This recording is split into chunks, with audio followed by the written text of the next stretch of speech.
BJP के राष्ट्रीय अध्यक्ष जगत प्रकाश नड्डा हमारे बीच में है। अभिनंदन करिए जेपी नड्डा जी का।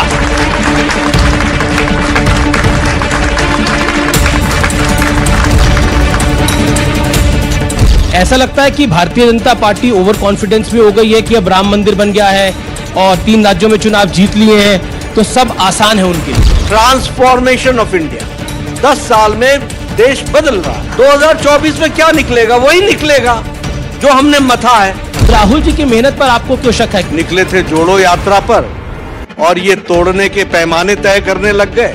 मैं चाहूंगा कि वो और मेहनत करें, इसी प्रकार मेहनत करते रहे। मेरी शुभकामनाएं। बोरवेल ईडी की बचती है, वो विपक्षी नेताओं के घर में ही बचती है। अरे भाई, रोपे पेड़ बबूल का आम कहां से होए? गलत काम करोगे तो फंसोगे, जाना तो पड़ेगा ही। बीजेपी के राष्ट्रीय अध्यक्ष जगत प्रकाश नड्डा हमारे बीच में है। जोरदार तालियों के साथ अभिनंदन करिए जेपी नड्डा जी का।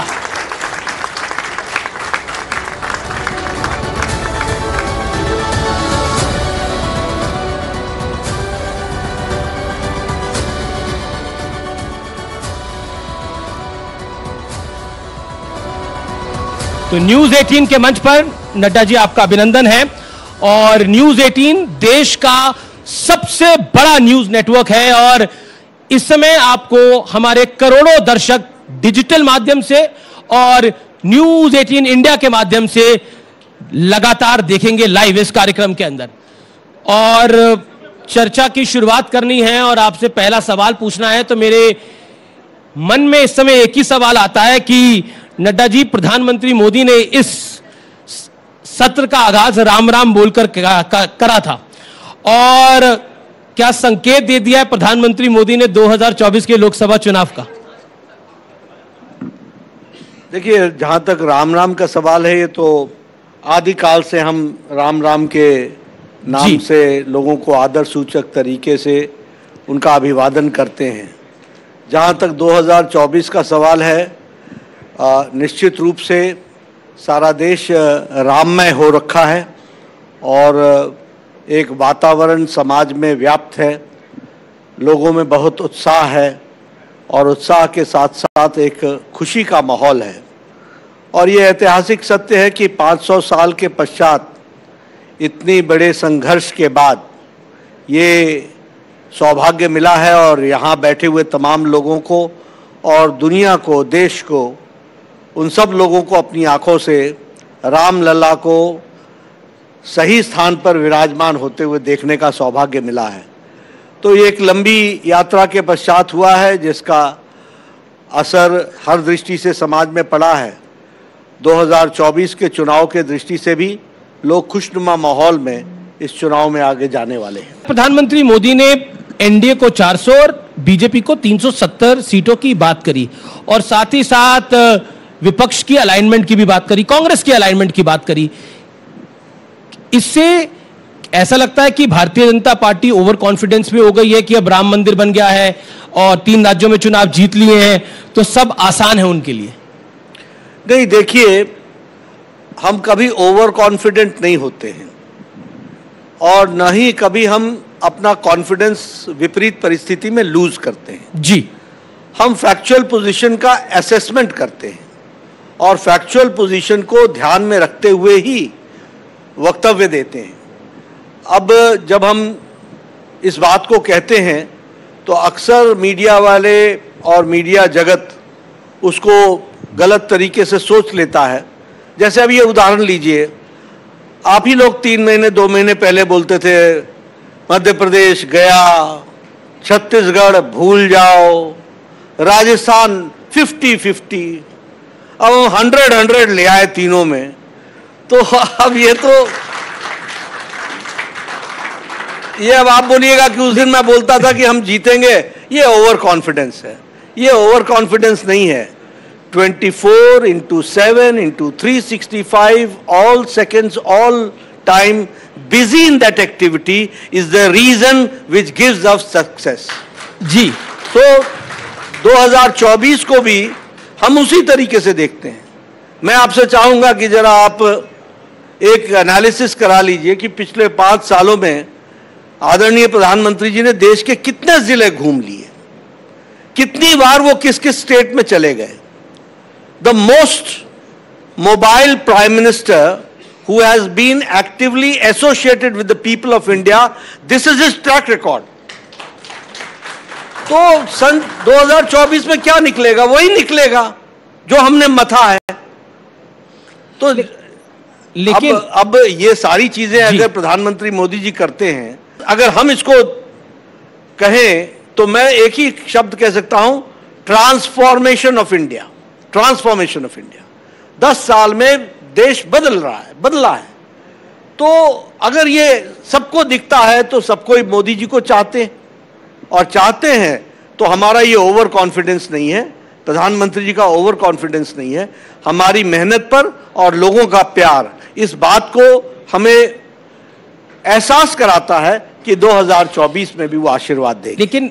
लेकिन आपकी मेहनत यानी बीजेपी की मेहनत बीजेपी को 400 पार लेके जा रही है, और आप खुद एनडीए को 400 पार लेके जा रही है, और बीजेपी को 370 के पार लेके जा रही है। आप खुद शिमला में थे, आप हिमाचल में थे, आपने संभाग की वहां पर एक बड़ी बैठक करी, लेकिन राहुल जी भी तो मेहनत कर रहे हैं, और उनकी पार्टी को लगता है कि राहुल जी की मेहनत भी उनको 400 पार नहीं तो 200 पार तो कांग्रेस को लेके जाएगी। तो राहुल जी की मेहनत पर आपको क्यों शक है? क्योंकि उन्होंने कर्नाटक में मेहनत करी, वो राज्य आपके हाथ से निकल गया, ये तो मानना पड़ेगा। ऐसा है कि मैं राहुल जी के विषय पर बोल करके अपनी रणनीति को तकलीफ में नहीं डालना चाहता। मैं चाहूंगा कि वो और मेहनत करें, इसी प्रकार मेहनत करते रहे। मेरी शुभकामनाएं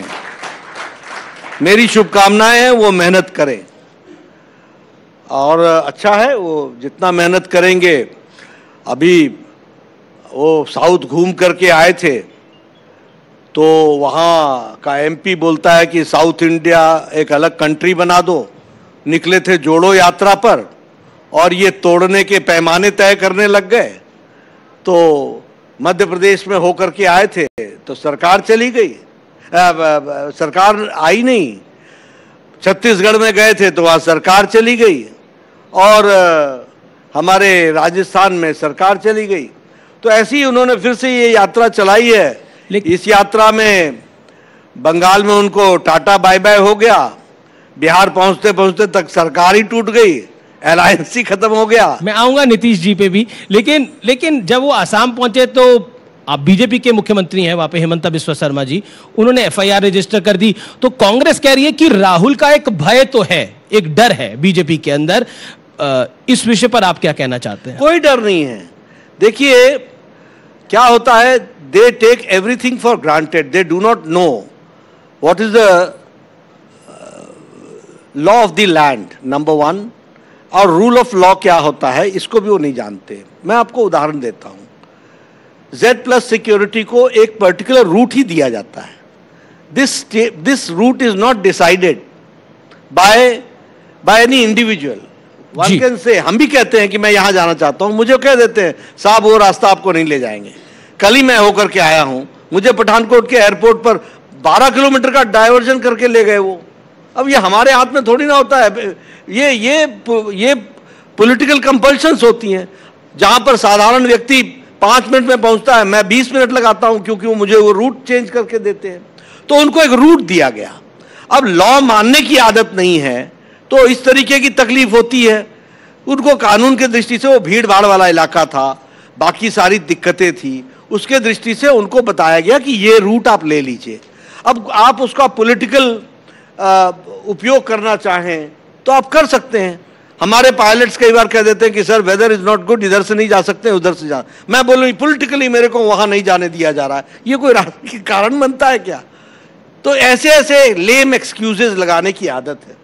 कोई दिक्कत नहीं है, वो कहीं घूमना चाहें दोबारा आ जाएं, कोई दिक्कत नहीं। लेकिन अब तो आप विपक्ष को संसद में भी नहीं रखना चाहते। प्रधानमंत्री ने बोला दर्शक दीर्घा में यानी विजिटर्स गैलरी में चला जाएगा विपक्ष।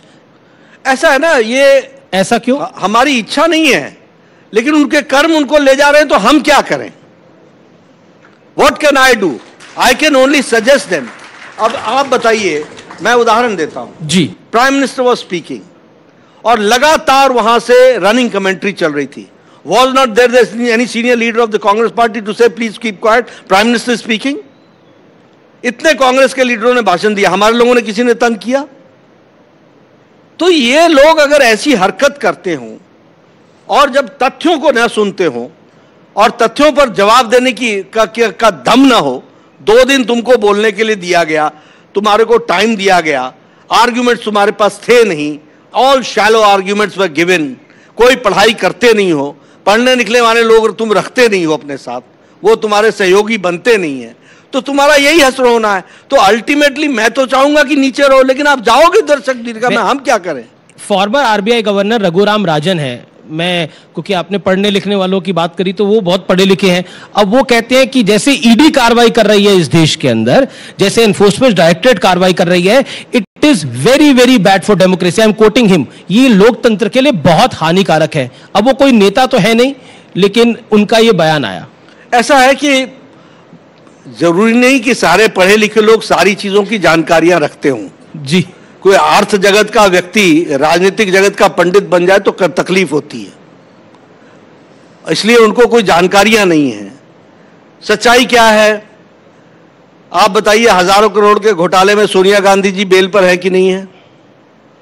आप बताइए राहुल गांधी हजारों करोड़ के घोटाले पर बेल पे है कि नहीं है? आप बताइए मनीष सिसोदिया हाई कोर्ट में कई बार अपने बेल को कैंसिल कराने के लिए गए कि नहीं गए, अपने इम्प्रिजनमेंट को कैंसिल कराने के लिए गए कि नहीं गए, बेल मांगा कि नहीं मांगा, रिजेक्ट हुआ कि नहीं हुआ। संजय सिंह बहुत ये और वो और ये सब कुछ करके गए, मुड़ के आए नहीं, घूम घूम करके थक गए, हम तो ढूंढ रहे हैं। हमने कहा ओथ दिलाने के लिए तो ले आओ भाई, वो भी जेल में हो रहा है, मैं क्या करूं, व्हाट कैन आई डू? तो इनको अब ये सब लोग, अब हेमंत सोरेन है, मैं ईश्वर की शपथ लेता हूं, मैं संविधान की रक्षा करूंगा, ईडी के 10 नोटिस पर आप नहीं गए। Is this the behaviour of a chief minister?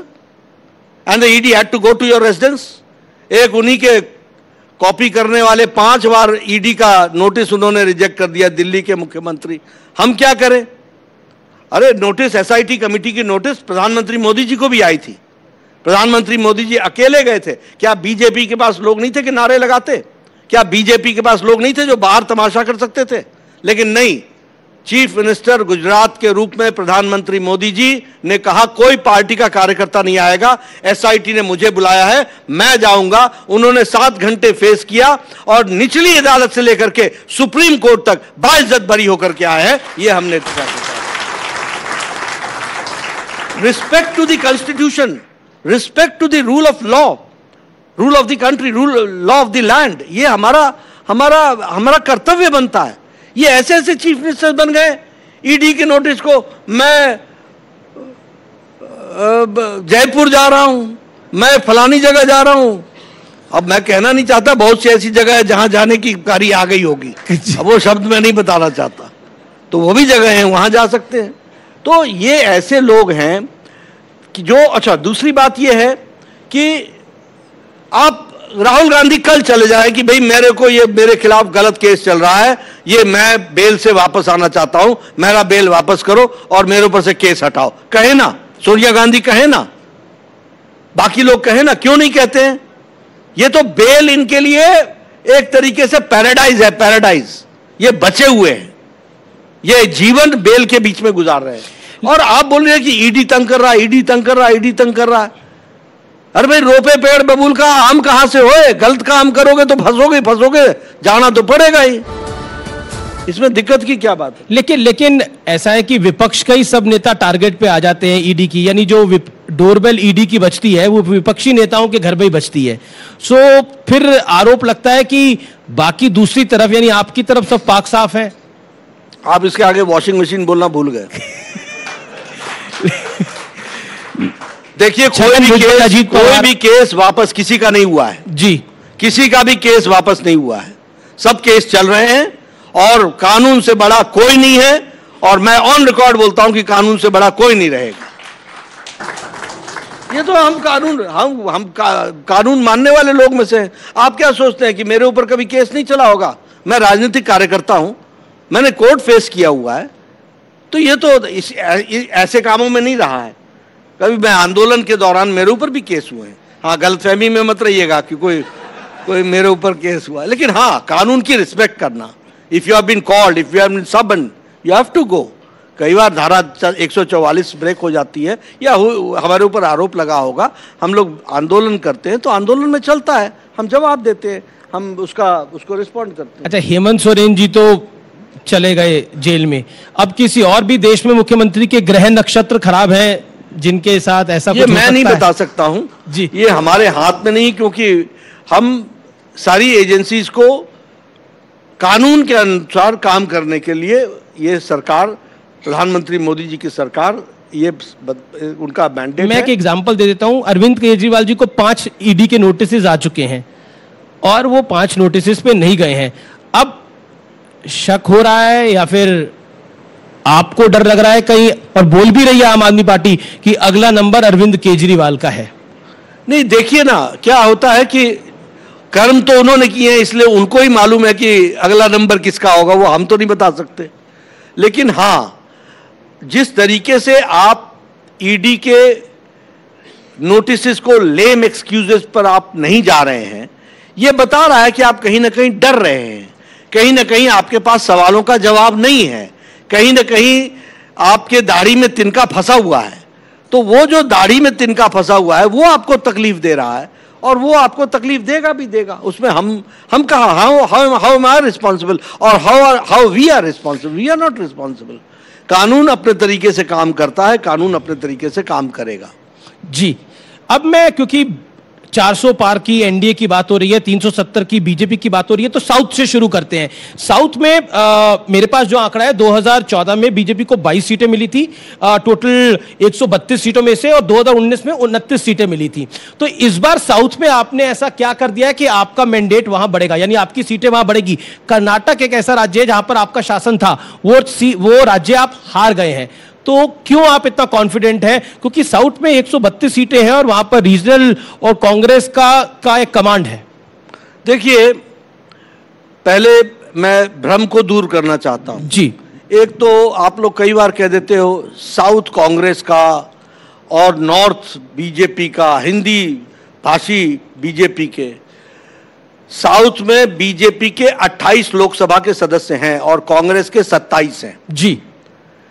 BJP के राज्यसभा के मेंबर 8 हैं, उनके 7 हैं, इसलिए हम कांग्रेस से ज्यादा साउथ में है, ये पहली बात हमको समझनी चाहिए। आंकड़ों से बता रहा हूं। Don't develop this perception that we are not in south, we are very much in south and more than the Congress we are in south, number 1। Number 2 कि आपने कहा कि यह कर्नाटक में ऐसा हो गया। ठीक है, हम लोग खेलते हैं, मैच होता है, 2 गोल उधर से होते हैं, 4 गोल इधर से होते हैं, एक आधा पास मिस हो जाता है तो उसमें से निकल जाता है। अब हिमाचल में क्या हुआ? काट की हांडी चढ़ाई, आज इलेक्शन करा लो हिमाचल में, आप कर्नाटक में आज इलेक्शन करा लो। अब इनकी गारंटी इनको समझ में आ रही है। तो लोगों को थोड़ी देर के लिए गुमराह कर लेना, गलत तरीके से अपने वोट को खींच लेना, ये सब चीजें चलती हैं, थोड़े समय तक चलती हैं, उसके प्रभाव में लोग आ जाते हैं। कर्नाटक उस कारण से उनको सरकार मिल गई। आज उनकी हालत क्या? आज इलेक्शन करा लीजिए, आपको पता चल जाएगा कर्नाटक की जनता क्या बोल रही है। और आप इलेक्शन मत भी कराइए 2024 का, कर्नाटक का वहां की टैली देख लीजिएगा, आपको उत्तर मिल जाएगा। आप हिमाचल की टैली देख लीजिएगा, आपको उत्तर मिल जाएगा। ये ठीक है, ये सब बड़े महिलाओं के लिए ये करेंगे, 1 लाख नौकरी देंगे, फलाना करेंगे, ये करेंगे, वो करें, ये सब कह करके थोड़े दिन चला लिया इन्होंने। अब वो हांडी बार बार नहीं चढ़ेगी। लेकिन तमिलनाडु में आपका अलायंस था एआईडीएमके के साथ, वो अलायंस टूट गया है, तो तमिलनाडु में बीजेपी का अपना दमखम नहीं है, तो क्या आपको नहीं लगता वो भी एक झटका लगेगा बीजेपी के लिए? ऐसा है, देखिए, हम प्रयास करेंगे एनडीए एक स्ट्रांग रूप में आगे बढ़े, सब लोगों को हम साथ लेकर के चलने का प्रयास करते हैं। और जरूरी नहीं है कि सब जगह हमको सफलता मिले, लेकिन फिर भी मैं एक बात जरूर कहता हूं कि हमारा हर जगह वोट शेयर और सीट शेयर ये बढ़ता ही जाएगा और इसी को हम आगे बढ़ाएंगे, ये मैं कहना चाहता हूं। चलिए, अब महाराष्ट्र की तरफ आते हैं। महाराष्ट्र में सीट अलाइनमेंट को लेकर इंडिया गठबंधन में जो हो रहा है वो हो रहा है, लेकिन एनडीए में भी बड़ी खटपट चल रही है। खबर ये आ रही है कि वहां पर भी मामला जम नहीं रहा है अजीत पवार और शिंदे साहब के साथ। नहीं, अच्छे जम रहा है और सब बहुत अच्छे तरीके से होगा, सीट शेयरिंग भी अच्छी होगी और बहुत अच्छे तरीके से हम चुनाव में जाएंगे, कोई दिक्कत की बात नहीं है। इसमें कोई दो राय नहीं होता है कि जब अलायंस की बातचीत शुरू होती है, सीट्स की बात शुरू होती है, तो हर एक कोई अपना अपना दावा पेश करता है, बाद में सब लोग मिलकर के तय करते हैं, अच्छा रहेगा। जी, अब महाराष्ट्र से बिहार की तरफ आ गए हैं। एक सवाल मैं आपसे पूछना चाहता हूं, और ये मेरा सवाल नहीं है, ये देश की जनता का सवाल है। नीतीश जी अब तो वापस नहीं जाएंगे? नहीं, मुझे नहीं लगता, लेकिन एक बात उसमें से समझने की है कि पहले भी मैंडेट 2020 में वो एनडीए को मिला था, वो बीजेपी और नीतीश कुमार को, और नीतीश को हम नेता मान करके ही चले थे। अब क्या होता है, बीच में कुछ ऐसे कारण हो जाते हैं जिन कारणों से कुछ लोगों ने कुछ तरीके का कारण किया होगा जिसके कारण वो गए वहाँ, लेकिन उनको ध्यान में आ गया। और हमारा मानना ये है कि नेचुरल अलायंस, मैंने उस दिन भी कहा था कि उनका नेचुरल अलायंस और जिसको हम कहते हैं कि ऑर्गेनिक अलायंस, वह बीजेपी के साथ ही है, वो और किसी के साथ नहीं है। और जब जब वो बीजेपी के साथ आए हैं, बिहार प्रदेश को स्टेबिलिटी मिली है, बिहार प्रदेश को डेवलपमेंट मिला है, बिहार प्रदेश को law and order situation control में आया है। तो ही ऑल्सो अंडरस्टूड, और उन्होंने इस बात को ध्यान में रख करके फिर से आने का हमारे साथ पेशकश की। अब मैं किस नेता ने बीजेपी के क्या क्या नीतीश जी के बारे में बोला वो नहीं मैं बोलूंगा, लेकिन दरवाजे बंद थे और ये कहा गया था कि अब कभी नहीं खुलेंगे, तो ये खुले कैसे? ये राज तो खोल दीजिए हमारे मन से आज। ऐसा है, फिर क्या कहते हैं कि राजनीति में रणनीति जो होता है वो पर्दे का विषय होता है, समय पर ही खोला जाता है, तो अब समय पर ही राज खुलेगा। अच्छा, चुनाव से पहले इंडिया गठबंधन के और कौन से दल हैं जो आ सकते हैं, नीतीश जी की लाइन पे चल सकते हैं? ऐसा मैं नहीं कह सकता, ये तो उनको तय करना है। हमारे तरफ से सबके लिए सबका साथ, सबका विकास, सबका विश्वास, सबका प्रयास। तो मतलब कतार में कई और दल हैं कतार में लाइन में कई और दल हैं? नहीं, ऐसा नहीं है, ये कभी आ जाते हैं तो हो जाएगा, नहीं आएंगे तो नहीं होगा। ऐसा मैं कोई इनको लाइन में लगाना नहीं चाहता और लाइन में दिखने भी नहीं चाहिए, ये अकेले अकेले ही आने चाहिए, कभी भी आने चाहिए। जी, मेरा अगला सवाल है कि 2024 में आप प्रधानमंत्री मोदी और बीजेपी हैट्रिक लगाने की तैयारी कर रही है। खड़गे जी भी इस मंच पे थे और खड़गे जी ने थोड़े दिनों पहले एक बहुत बड़ा उनका एक स्टेटमेंट था कि अगर 2024 में मोदी दोबारा जीत के आते हैं तो लोकतंत्र समाप्त हो जाएगा, चुनाव खत्म हो जाएंगे। देखिए, सच्चाई तो यह है कि कांग्रेस पार्टी का इतिहास ये इमरजेंसी भूल गए हैं। 1.5 लाख लोगों को इन्होंने maintenance of internal security act Misa के तहत और defence of Indian rule DIR के तहत इन्होंने 22 महीने जेल में रखा था जी। और इलेक्शन भी गलतफहमी में कराया था, क्योंकि इनको एजेंसीज ने बता दिया कि अब मिसेस गांधी आपकी पॉपुलैरिटी बहुत बन गई है तो आपने इलेक्शन करा दिया, नहीं तो आप इलेक्शन कराते भी नहीं। तो जिन पार्टी का ये ट्रैक रिकॉर्ड है, उसके अध्यक्ष ये बोले कि चुनाव के बाद ये अंतिम चुनाव होगा, ये हम उन लोगों में से हैं जो इस बात को विश्वास करते हैं कि प्रजातंत्र इस देश में 1947 से पहले था, सबसे पुराना प्रजातंत्र का देश है तो वो भारत है, हम ये मानने वाले लोग हैं। तो इसलिए हम कहां प्रजातंत्र को कभी तकलीफ देने वाले हैं। और चुनाव में लोगों का आशीर्वाद मिल रहा है। खड़गे साहब ने जो ये वक्तव्य दिया, ये एक्चुअली कांग्रेस पार्टी के सोए हुए कार्यकर्ताओं को जगाने के लिए संदेश दिया। वो बेचारे कांग्रेस पार्टी वाले इतने सोए हुए हैं कि उनको जगाने के लिए कि इसके बाद तुमको चुनाव लड़ने का मौका ही नहीं मिलेगा, इसलिए उठो, जागो, यही अंतिम मौका है, इसलिए उन्होंने कहा। ये आप बात क्यों कह रहे हैं कि इसके बाद कांग्रेस पार्टी को चुनाव लड़ने का मौका नहीं मिलेगा? मतलब आपको लगता है कांग्रेस पार्टी 2024 के बाद कुछ हो जाएगा कांग्रेस पार्टी? नहीं, ये आप बोल रहे हो, मैं तो ये बोल रहा हूं कि वो अपनी पार्टी को जगा रहे थे, उनको इंथ्यूज करने की कोशिश कर रहे थे, क्योंकि न ताली बज रही थी, न कोई रिस्पांस आ रहा था, न जनता से आ रहा था। तो उन्होंने कहा ये अंतिम मौका है, खड़े हो जाओ। तो ये वक्तव्य बन गया, क्योंकि राष्ट्रीय अध्यक्ष ने कहा तो वो वक्तव्य बन गया। लेकिन हमारे तरफ से ऐसा नहीं है कि कांग्रेस पार्टी। लेकिन आप लोगों ने भी परिवारवाद का आरोप लगाना छोड़ा नहीं कांग्रेस पार्टी पर। अब तो राहुल जी भी अध्यक्ष नहीं है, सोनिया जी भी अध्यक्ष नहीं है, प्रियंका जी भी अध्यक्ष नहीं है, अब तो खड़गे जी अध्यक्ष हैं। प्रधानमंत्री ने आज भी परिवारवाद पे बोल दिया कि एक परिवार के लिए सारा काम होता है। हाँ, होता ही है ना। अध्यक्ष तो ये है ही, लेकिन ब्रांडिंग किसकी हो रही है? ये क्या बोलते हैं, रीलॉन्चिंग, ये रीलॉन्चिंग किसकी हो रही है? रीपैकेजिंग किसकी हो रही है? ये किस लिए हो रही है? तो ये तो स्पोक्स पर्सन बन जाते हैं ना, वो तो असल तो लीडरशिप तो उनको इनकी ग्रो करा रहे हैं। खड़गे जी का कोई यात्रा निकलती तो मेरे समझ में आता कि उनकी कोई उनके नेतृत्व में चल रहा है, तो उनके नेतृत्व में चल नहीं रहा है। वो तो ईस्ट से नॉर्थ भी, साउथ से नॉर्थ भी जाना हो तो एक ही आदमी, ईस्ट से वेस्ट भी जाना हो तो एक ही आदमी। तो ये तो अपने आप में बता देता है कि कौन किसको आगे बढ़ाने का प्रयास हो रहा है। जी, लेकिन जब राहुल जी मंदिर जाते हैं, अभी वो ज्योतिर्लिंग है झारखंड में, वहां गए बैद्यनाथ धाम, और वहां पर जब वो थे तो वहां पर मोदी मोदी के नारे लगवा दिए गए। अब कांग्रेस कह रही है कि जहां राहुल जी जाते हैं वहां ये लोग भेज देते हैं पीछे पीछे। देखिए, पहले तो जो आपने मंदिर कहा, ये मंदिर गए, तो आपने कभी मेरी न्यूज तो नहीं लगाई कि जेपी नड्डा मंदिर गया। अभी मैं कल चामुंडा माता होकर के आया, ब्रजेश्वरी माता होकर के आया, आपने न्यूज नहीं बनाई। क्यों? क्योंकि वह मेरे जीवन का पार्ट एंड पार्सल है। ये मंदिर तब जाते हैं जब चुनाव की घंटी बजती है, मंदिर की घंटी नहीं, जब चुनाव की घंटी बजती है। जिन लोगों को यह नहीं मालूम कि जनेऊ इधर से पहना जाता है या इधर से पहना जाता है, वो लोग जनेऊ पहन करके बोला मैं भी जनेऊधारी हूं, तो यह राजनीतिक कंपल्शन है कि आज देश का इलेक्टोरेट यह देखना चाहता है कि कौन व्यक्ति अपने धर्म के साथ खड़ा है, इस बात को देखना चाहता है, इसलिए लोग। जहां तक आपने दूसरा सवाल किया उनका, वो मोदी के नारे लगे थे वहां पर। अब वो देखिए, ये देश की आवाज है। ये तो आप जहां जाओगे, बैजनाथ धाम क्या, आप किसी धाम में जाओगे वहां यही नारे लगेंगे, क्योंकि यह देश की आवाज है, यह देश का नारा है, यह सबका नारा है। इसको हमको समझ लेना चाहिए। और इसमें वास्तविकता से देखिए, आंख बंद कर लेने से दुनिया नहीं रुकती, दुनिया तो चलती है।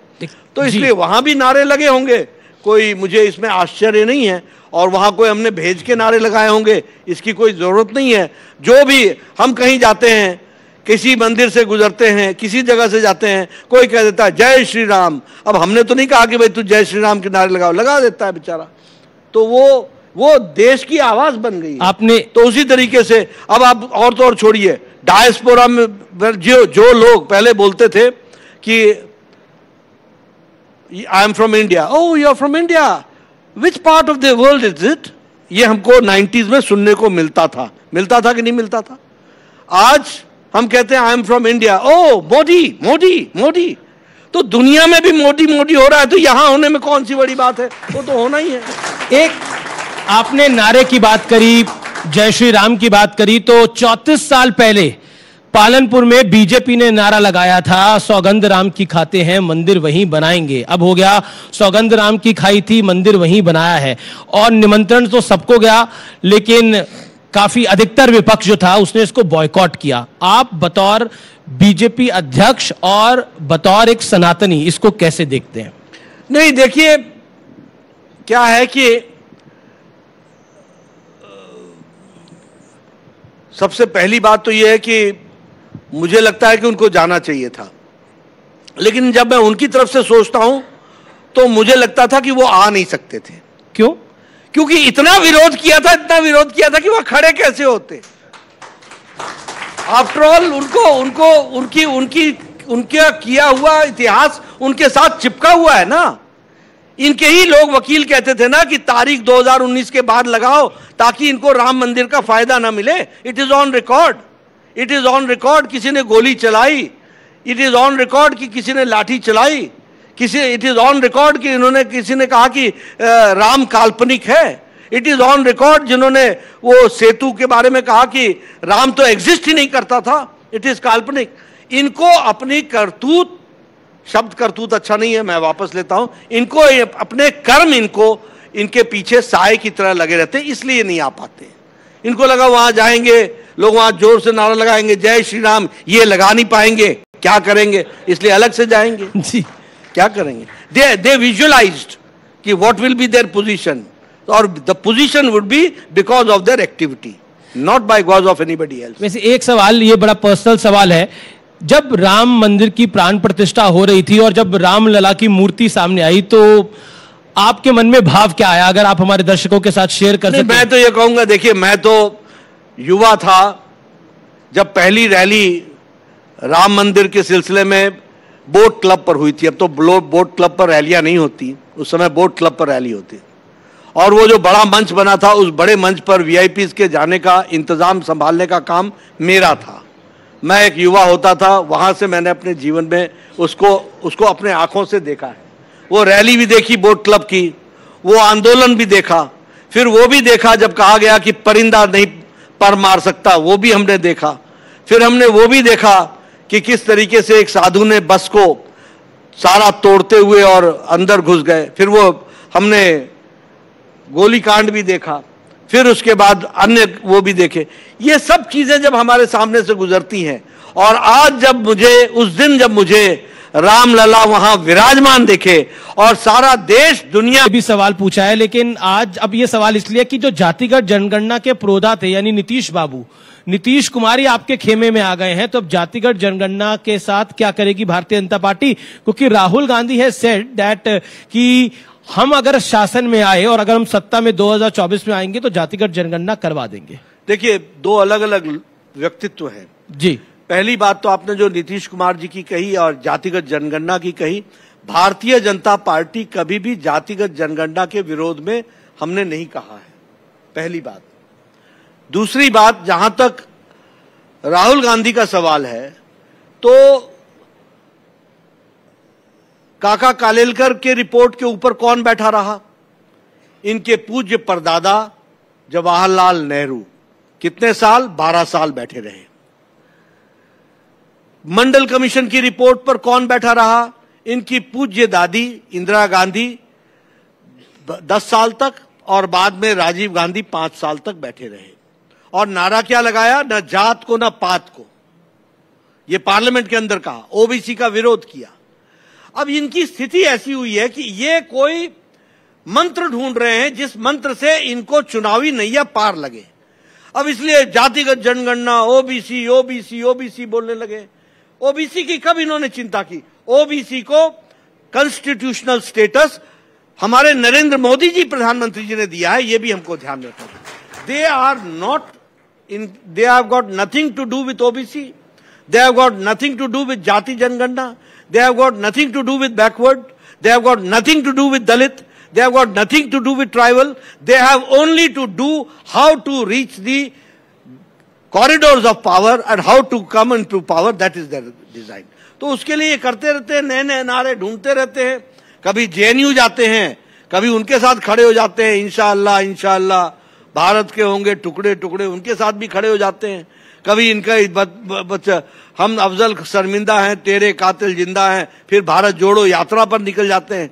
ये हर कुछ करेंगे, हर जगह जाएंगे जहां इनको वोट दिखेगा या वोट का संभावना दिखेगी।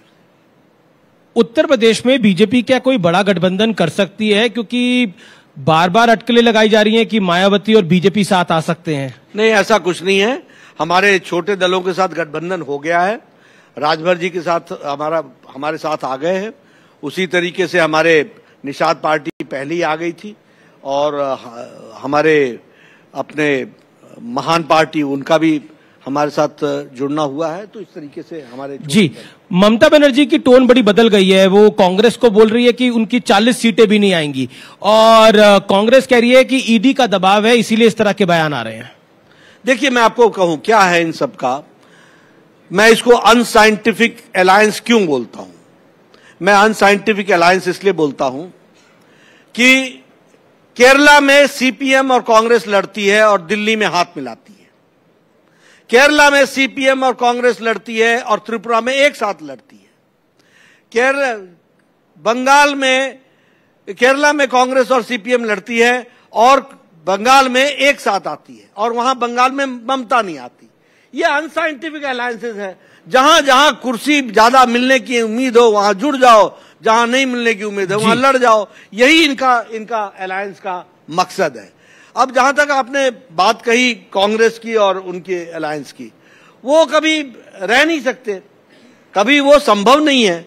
और जो कुछ भी वो करे, ममता जी करेंगी वो अपने वोट को स्ट्रेंथन करने के लिए करेंगे और कांग्रेस पार्टी अपने ढंग से करेगी, इसलिए वो अलायंस सफल होना मुझे तो नहीं दिखता कि कोई सफल होगा। जी चलिए। और सॉरी, ममता जी ने खुद ही कह दिया कि हम आपके बगैर अच्छे हैं, तो उनके कहने के पीछे आप लोग हैं क्या? नहीं, ऐसा है कि ईश्वरीय शक्ति होती है, वो अपने ढंग से काम करती है। विपक्ष को लगता है ये जो ईश्वरीय शक्ति है वो ईडी वाली शक्ति है। नहीं, वो उनके कर्म के कारण उनको लगता है। कर्म गलत करोगे तो मैं क्या करूं, फिर मैं बताता हूं आपको।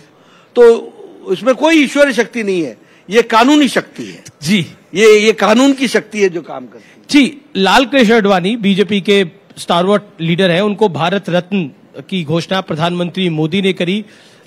विपक्ष का एक बड़ा तबका है जिसने इसका स्वागत करा, लेकिन एक बड़ा तबका यह भी है जिसने बोला कि राम मंदिर के मुद्दे पर जिस व्यक्ति ने बंटवारा किया, रथ यात्रा चला के बंटवारा यात्रा चलाई, उसको भारत रत्न देना भारत रत्न का अपमान है।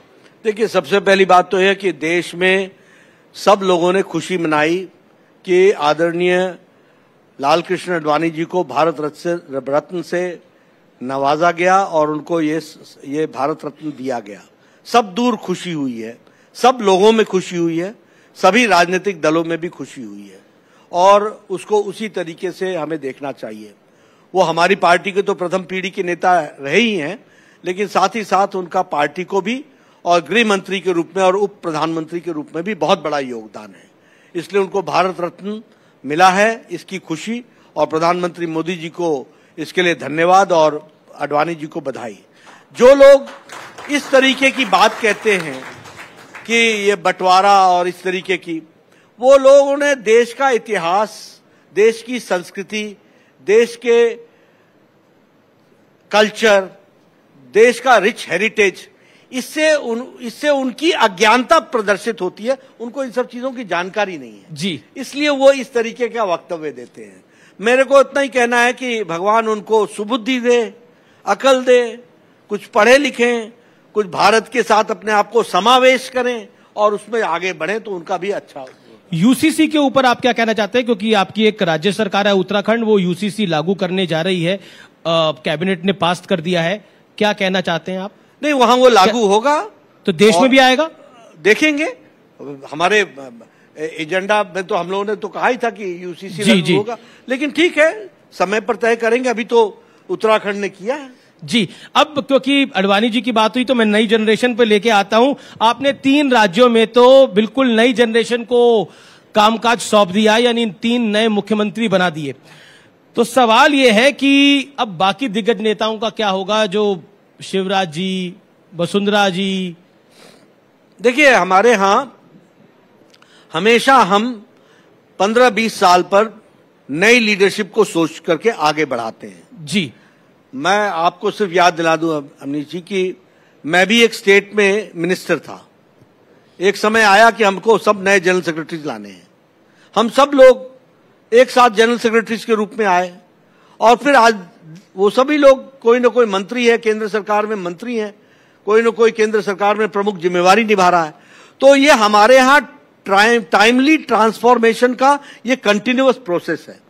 अब इसी तरीके से वसुंधरा जी ने 2 टर्म देख लिया था, शिवराज जी ने 3.5 टर्म देख लिए थे, लॉन्ग एक्सपीरियंस हो गया था। नए लोगों को चांस देना चाहिए, ये उद्देश्य था। लेकिन पुराने को का उपयोग होना, सदुपयोग होना, यह हमारी जिम्मेवारी है, इसलिए उनको नई जिम्मेवारी में लगा रहे हैं और वो नई जिम्मेवारी में काम करेंगे और कर रहे हैं। जी, वसुंधरा जी हमारे यहाँ वाइस प्रेसिडेंट हैं, बहुत एक्टिवली लगी रही हैं। हमारे शिवराज जी अभी ये जो विकसित भारत की कल्पना यात्रा है जी, उसमें उन्होंने 4 स्टेट में, वो साउथ के स्टेट्स में जाकर के आए हैं और आगे उनको और जिम्मेवारी में लगाया जाएगा, काम में लगाया जाएगा। जी, लोकसभा चुनाव भी आ रहे हैं, तो क्या लोकसभा चुनाव में भी हमें एक यूथ ब्रिगेड बीजेपी की एक्टिव दिखेगी, खासतौर पर टिकट बंटवारे में? नहीं, यूथ ब्रिगेड किस रूप में एक्टिव दिखेगी? क्या बीजेपी युवा चेहरों को मौका देगी इस बार लोकसभा चुनाव में? हमेशा, हम तो हमेशा ही कईयों के टिकट कटेंगे, मतलब नहीं, ऐसा है कि ये कोई, हम ऐसा नहीं कहते हैं कि तेरा टिकट काट रहे हैं। हम हमेशा कहते हैं कि नए लोगों को ला रहे हैं। नए लोगों को लाने में कुछ जाते हैं तो उनको नई जगह ले जाते हैं। ऐसा थोड़ी ना कि उनको घर बैठा देते हैं, किसी को घर नहीं बैठाते, सबको नए काम में लगाते हैं। आपकी टिकट की जानकारी अखिलेश जी को बहुत है। अखिलेश जी ने एक स्टेटमेंट दी 2 दिन पहले, उन्होंने बोला कि बीजेपी एक सांसद को छोड़कर उत्तर प्रदेश में सब सांसदों के टिकट काटने वाली है।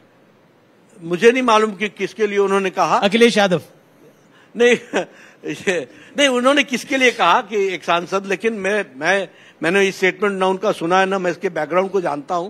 लेकिन भारतीय जनता पार्टी सारी चीजों का सही विश्लेषण करने के बाद जी फैसला लेती है, और इस फैसले में हम सबको ये कहते हैं, don't take it for granted. जी, कोई भी व्यक्ति राजनीति में किसी भी जगह को अपना अधिकार समझ करके न बैठे। सबको चलते रहना है, बढ़ते रहना है, चलते रहो चलते रहो चलते रहो, नए मकाम नए वो मिलेंगे, उस पर आपको आगे। बिल्कुल बिल्कुल बिल्कुल, हम आखिरी राउंड पे पहुंच गए हैं और ये तस्वीर वाला राउंड है।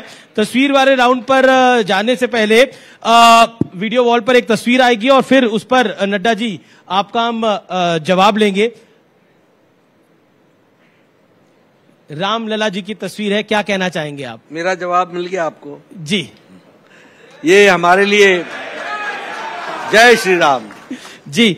अगली तस्वीर देख लेते हैं, किसकी आ रही है मुझे भी नहीं पता, ये सरप्राइज है। अब हेमंत सोरेन जी के साथ केजरीवाल जी बैठे हैं। Birds of a feather flock together. और कुछ कहना चाहते हैं आप?